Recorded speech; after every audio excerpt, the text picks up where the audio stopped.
भारत सरकार ने 90 साल पुराने एयरक्राफ्ट एक्ट 1934 की जगह भारतीय वायुसेना विधेयक 2024 को लोकसभा में पेश किया। इसमें झूठी जानकारी देने पर सख्त सजा का प्रावधान है। देश के एविएशन सेक्टर की वर्तमान जरूरतों को पूरा करने के मकसद से भारत सरकार ने अंग्रेजों के जमाने के 90 साल पुराने एयरक्राफ्ट एक्ट 1934 को बदलना जारी किया है। इसके लिए सरकार ने बुधवार को लोकसभा में नया बिल पेश किया। इसका नाम भारतीय वायुसेना विधेयक 2024 रखा गया। इसमें हॉक्स कॉल करने वालों के खिलाफ सख्त नियम बनाते हुए 2 साल तक की कैद और 1 करोड़ रुपए तक का जुर्माना या फिर दोनों सजा देने का प्रावधान रखा गया है।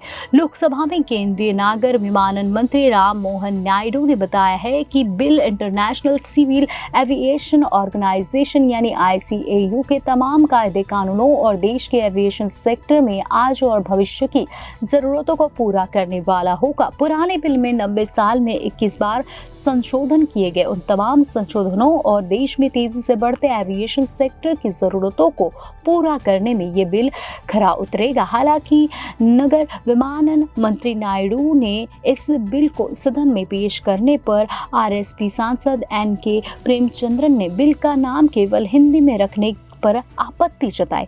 उन्होंने कहा कि ये संवैधानिक प्रावधानों का उल्लंघन है। इस पर नायडू ने कहा कि हिंदी में नाम लेकर किसी संवैधानिक प्रावधान का उल्लंघन नहीं किया गया है। हम अपनी पहचान को लेकर आगे बढ़े हैं, इसमें कोई समस्या नहीं होनी चाहिए। नायडू ने कहा कि 3 आपराधिक कानूनों में भारतीय न्याय संहिता, भारतीय नागरिक सुरक्षा संहिता और भारतीय साक्ष्य अधिनियम पर चर्चा के दौरान बिल के नामकरण पर आपत्ति का समाधान हो गया था। बिल के बारे में बताया गया कि इसमें क्राइम करने पर भारतीय न्याय संहिता के दूसरे कानूनों के तहत कार्रवाई की जाएगी। इसके अलावा इस बिल में फ्लाइट में बम होने, गोला बारूद समेत दूसरी खतरनाक चीजों के होने की झूठी जानकारी देने वाले को 2 साल तक की कैद और 1 करोड़ रुपए तक का जुर्माना लगाने का प्रावधान किया गया। साथ ही एयरपोर्ट के 10 किलोमीटर के दायरे में अगर कोई जानवरों को काटता है, खाल उतारता है या फिर ऐसी गंदगी का कारण बनता है जिससे एयर ट्रैफिक पर गंभीर प्रतिकूल असर पड़ सकता है, उसके खिलाफ भी 3 साल तक की कैद और 1 करोड़ रुपए का जुर्माना लगाने का प्रावधान किया गया।